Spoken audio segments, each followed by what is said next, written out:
खबर, कांग्रेस में टिकट के नाम पर फर्जीवाड़ा, विधायक के टिकट के नाम पर ठगी। राहुल गांधी का निजी सचिव बनकर ठगी की कोशिश की। पटना के एक बड़े होटल से आरोपी पकड़ाया है। आरोपी को पकड़कर थाने ले गए हैं लोग। तो देखिए, ये ठगी का मामला सामने आया है। राहुल गांधी का निजी सचिव बनकर ठगी करने की कोशिश की। पटना के एक बड़े होटल से आरोपी को पकड़ा गया है। ये बड़ी खबर, कांग्रेस में टिकट के नाम पर फर्जीवाड़ा हुआ है।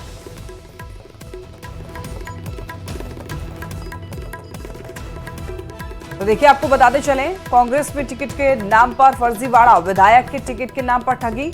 राहुल गांधी का निजी सचिव बनकर ठगी करने की कोशिश कर रहा था और एक होटल से आरोपी को पकड़ा गया है और आरोपी को पकड़कर थाने ले गए। ज्यादा जानकारी के लिए न्यूज 18 संवाददाता संजय हमारे साथ जुड़ रहे हैं। तो संजय, देखिए, कांग्रेस में टिकट के नाम पर फर्जीवाड़ा का मामला सामने आ रहा है, एक बार पूरी जानकारी दीजिए। देखिए, बिहार विधानसभा का चुनावी साल है और जो ये शातिर पकड़ा गया है, इसका जो मेन जो गैंग का सरगना है वो फिलहाल फरार होने में कामयाब रहा है। दिल्ली से ही इन्होंने पटना के कई ऐसे कैंडिडेट थे जो लीडर हैं कांग्रेस के, उनसे संपर्क किया और उन्हें बिहार विधानसभा के चुनाव के लिए टिकट देने का झांसा दिया। साथ ही पार्टी में उपाध्यक्ष पद का भी प्रलोभन दिया और कहा कि इसके लिए आपको पैसे खर्च करने पड़ेंगे। और सबसे बड़ी बात, राहुल गांधी के राजनीतिक सलाहकार जो है कनिष्का सिंह, उनके नाम पर इन छात्रों ने ठगी की कोशिश की। उसके बाद ये दिल्ली से पटना पहुंचते हैं।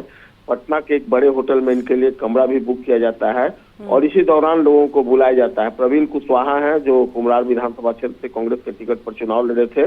इसके अलावा कांग्रेस के विधायक है अशफाक आलम। इन लोगों से संपर्क किया गया और इनके आदमी जब पहुंचे तो इनसे तत्काल 2 लाख रुपए लिए गए थे, जैसा कि ये आरोप लगाया है इन लोगों ने जो प्रवीण कुशवाहा के समर्थक हैं। और इसके बाद एक शातिर जो है वो पैसे लेकर फरार हो गया। हालांकि दूसरा जो है वो पकड़ा गया और उसको पकड़कर थाने लाया गया, जहां पटना पुलिस ने उसे गिरफ्तार कर लिया है। गांधी मैदान थाने में FIR लॉन्च किया गया है और जो लोग हैं उन्होंने आरोप लगाया कि पहले भी ये करोड़ों की ठगी कर चुका है और इसके बाद इस तरह के प्रकरण आए। यानी कांग्रेस की छवि धूमिल करने की कोशिश का आरोप जो पीड़ित है उन लोगों ने लगाया है। और पुलिस पूरे मामले में FIR लॉन्च कर छानबीन में जुटी हुई और देखना होगा इस मामले में जो फरार चल रहे हैं उनकी गिरफ्तारी कब तक सुनिश्चित करती है पटना पुलिस। जी ठीक है, बहुत धन्यवाद आपका तमाम जानकारियों के लिए। और अब खबर बिहार के सियासी गलियारे से आ रही है, जहां बिहार विधानसभा चुनाव की उल्टी गिनती अब शुरू हो गई है। चंद महीने में चुनाव होने वाले हैं, पर महागठबंधन में सीएम फेस को लेकर के तस्वीर साफ होती हुई नजर नहीं आ रही है। कांग्रेस के बिहार प्रभारी कृष्णा लवरू पटना पहुंचे। उनसे जब सवाल हुआ कि क्या वो तेजस्वी के चेहरे पर चुनाव लड़ेंगे, तो उन्होंने ये कहकर सवाल को टाल दिया कि अभी इस पर बात नहीं हुई है।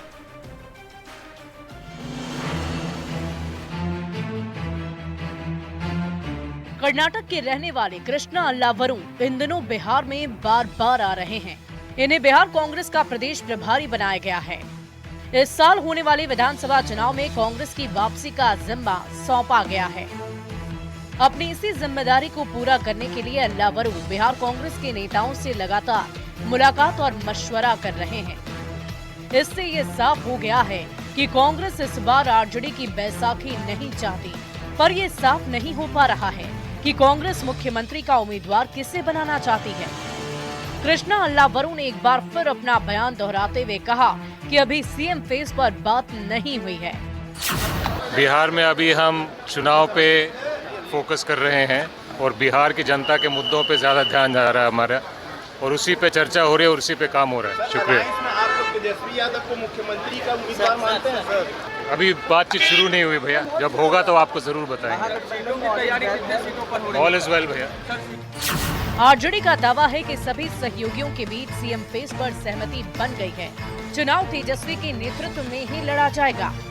तेजस्वी जी जो परिवर्तनकारी राजनीति के कारक के तौर पर बिहार की जनता के, बिहार के लोगों के विश्वास को जीतने में सफल हुए हैं, उसके साथ सभी दल के नेता एक साथ चुनाव मैदान में जाने पर। और इस बार के विधानसभा चुनाव के लिए कांग्रेस जी जान से तैयारी कर रही है।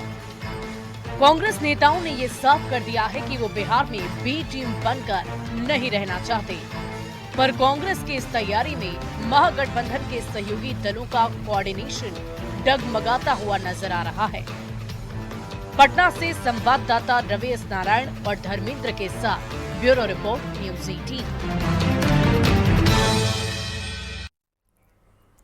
जनसुराज के संयोजक प्रशांत किशोर ने आरजेडी पर निशाना साधा है। प्रशांत किशोर ने कहा कि आरजेडी 38% मतदाताओं की बात करती है, लेकिन वो हर उस बिहारी की राजनीति कर रहे हैं जो बिहार में बदलाव चाहता है।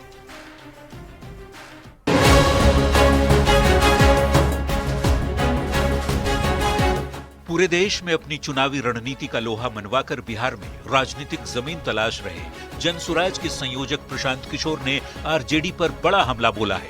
प्रशांत किशोर ने आरजेडी को महज 38% लोगों की बात करने वाली पार्टी करार दिया है।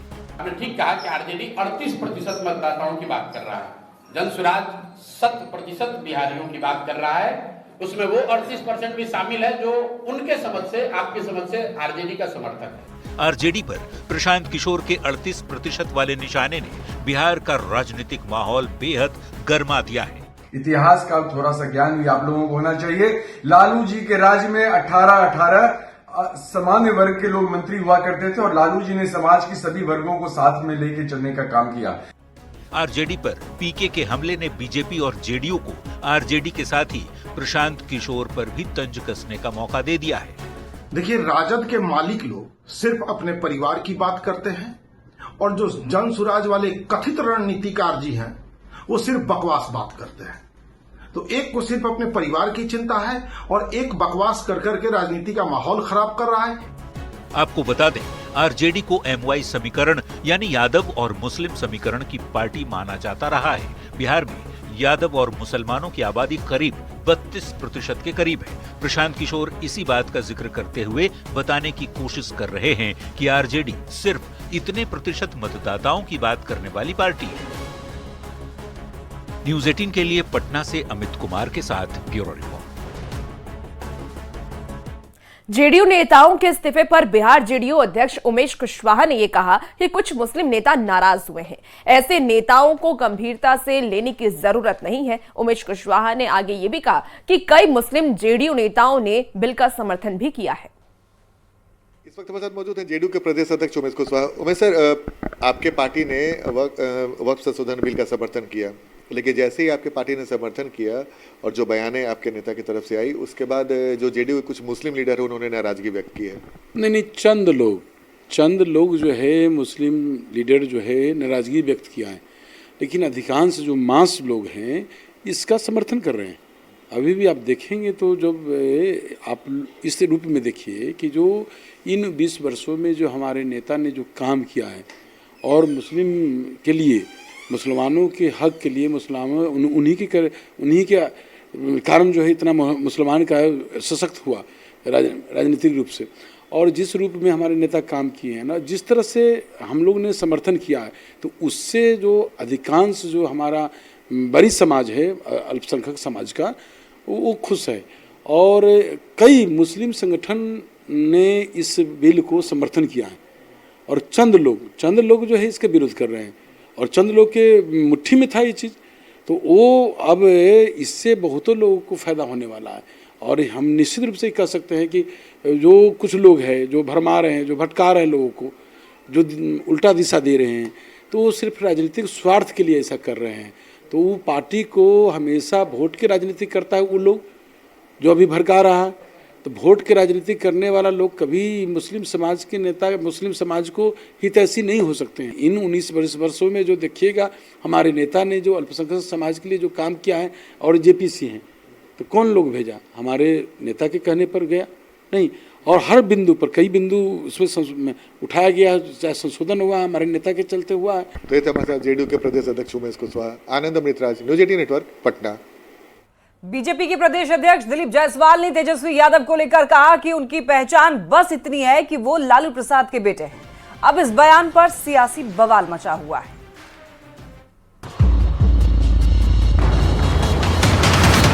पिताजी का नाम अगर नहीं होता तो तेजस्वी यादव को कौन जानता? क्या तेजस्वी यादव की अपनी कोई पहचान नहीं है? उनकी पहचान सिर्फ और सिर्फ लालू प्रसाद के बेटे की है। ये हम नहीं कह रहे, किसने कहा है वो आप खुद सुनिए। पिताजी का नाम अगर नहीं होता तो तेजस्वी यादव जी को कौन जानता? आप ही में से कोई बताइए। चांदी का चम्मच लेकर जन्म लेके गाल बजाना बहुत आसान होता है। चांदी की चम्मच मुंह में लेकर पैदा होना, ये कहावत वैसे लोगों के लिए इस्तेमाल होती है जिन्हें बिना किसी मेहनत के बहुत कुछ मिल जाता है, क्योंकि वे एक संपन्न परिवार में जन्मे। इसी कहावत का इस्तेमाल दिलीप जायसवाल ने तेजस्वी यादव के लिए किया है। फिर क्या था, इधर दिलीप ने बयान दिया और उधर बयान से बवाल मच गया। दिलीप जायसवाल जी को ये बोलने से पहले सोचना चाहिए कि सबसे ज्यादा मतों पे जिसका अधिकार है वो उसके बारे में पुश्तैनी बातें करते हैं। आरजेडी ने पलटवार करते हुए कहा कि ऐसा बयान वही लोग देते हैं जिन्हें तेजस्वी यादव से जलन है। देखिए, तेजस्वी जी लालू जी के पुत्र है, ये गर्व का विषय है। और लालू जी ने गरीबों, शोषितों, वंचितों के लिए जो हक अधिकार दिया है, जो उनको मान सम्मान दिया है, उसके कारण गरीब उनके प्रति विश्वास प्रकट करते हैं। तो बीजेपी की सहयोगी पार्टी जेडीयू के अरविंद निषाद दिलीप जायसवाल के बयान से सहमति जता रहे हैं। तेजस्वी यादव की अपनी कोई योग्यता नहीं है। योग्यता विहीन पुत्र के रूप में तेजस्वी यादव आज बिहार की राजनीति में है। ये कोई पहली बार नहीं है जब एनडीए के नेताओं ने लालू फैमिली पर परिवारवाद का आरोप लगाया है। अब जबकि इसी साल विधानसभा के चुनाव हैं, तो ऐसे में इस तरह के आरोप प्रत्यारोप आगे भी देखने को मिल सकते हैं। न्यूज़ 18 के लिए पटना से रवि एस नारायण और संजय कुमार के साथ ब्यूरो। और इस बीच आपको बड़ी खबर बताए सिवान से, जहां दरौली में भीषण आगजनी हुई है। कई एकड़ में गेहूं की फसल जलकर खाक हो गई। किसानों के लाखों रुपए का नुकसान हुआ है। आग लगने की वजह का फिलहाल पता नहीं चल पाया है कि किस वजह से आग लगी थी। बड़ी खबर आपको सिवान से बता रहे हैं। और तस्वीरें भी देखिए कैसे धू धू कर आग जल रही है। दरौली में भीषण आगजनी हुई है। कई एकड़ में गेहूं की फसल लगी हुई थी जो कि जलकर खाक हो गई है। काफी नुकसान किसानों का हुआ है। हालांकि किस वजह से आग लगी इसकी जानकारी अब तक नहीं मिल पाई है। क्या कोई असामाजिक तत्वों ने ये आग लगाई है या खुद ही आग लगी है, इसकी जानकारी नहीं मिली। और देखिए पूरा अफरा तफरी का माहौल भी खासतौर पर देखा जा रहा है। फिलहाल आग पर काबू पाने की कोशिश भी जारी है। तो बड़ी खबर आपको इस वक्त सिवान से बता रहे हैं। दरौली में भीषण आगजनी हुई। लालू प्रसाद का दिल्ली एम्स में इलाज जारी है। लालू प्रसाद को एम्स के कार्डियोलॉजी और न्यूरोलॉजी डिपार्टमेंट में रखा गया है, जहां वो डॉक्टरों की टीम की निगरानी में हैं। तेजस्वी यादव ने कहा कि लालू प्रसाद की तबीयत पहले से बेहतर है, वो रिकवर कर रहे हैं।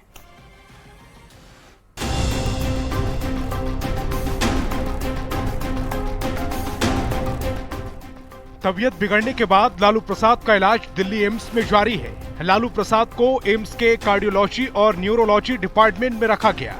लालू प्रसाद को एम्स के कार्डियोलॉजी के डॉक्टर राकेश यादव की देखरेख में कार्डियो न्यूरो सेंटर के कार्डियो क्रिटिकल केयर यूनिट में भर्ती कराया गया, जहां डॉक्टरों की टीम लालू प्रसाद की स्थिति पर लगातार नजर रखे हुई है। एम्स में उन्हें एडमिट किया गया है। एम्स के कार्डियो एंड न्यूरो सेंटर जो है उसमें लालू प्रसाद यादव एडमिट हैं और डॉक्टर राकेश यादव जो कि पहले से भी उनका इलाज करते रहे हैं, उन्हीं की निगरानी में लालू प्रसाद यादव को रखा गया है। तो निश्चित रूप से लालू प्रसाद यादव की तबीयत जो है फिलहाल जो जानकारी मिल रही है उसके मुताबिक इस तरह है, लेकिन वो एम्स में ही कुछ दिन तक और रहेंगे। फिलहाल डॉक्टर राकेश यादव की निगरानी में उनका इलाज जारी है।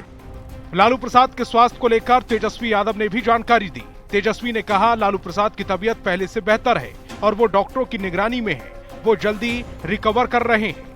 तो लालू जी की तबीयत पहले से बेहतर है। डॉक्टर जो है डॉक्टरों के निगरानी में एम्स में वो भर्ती हैं और लालू जी रिकवर बड़ी जल्दी कर रहे हैं।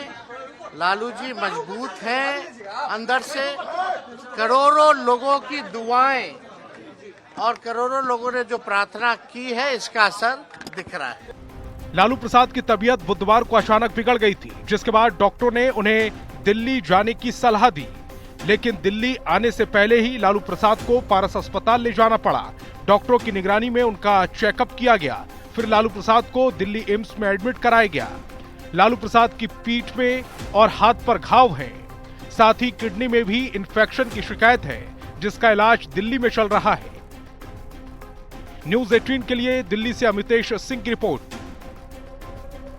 गोपालगंज पुलिस ने रिया हत्याकांड का पर्दाफाश किया। आपको बता दें कि शैतान आशिक साजिद को गिरफ्तार कर लिया, जिसने ईद के दिन रिया की जान ली थी। ये खास रिपोर्ट देखिए। आशिकी में साजिद बना शैतान, प्रेमिका को मिलने के लिए बुलाया और ईद के दिन मारकर लटका दिया।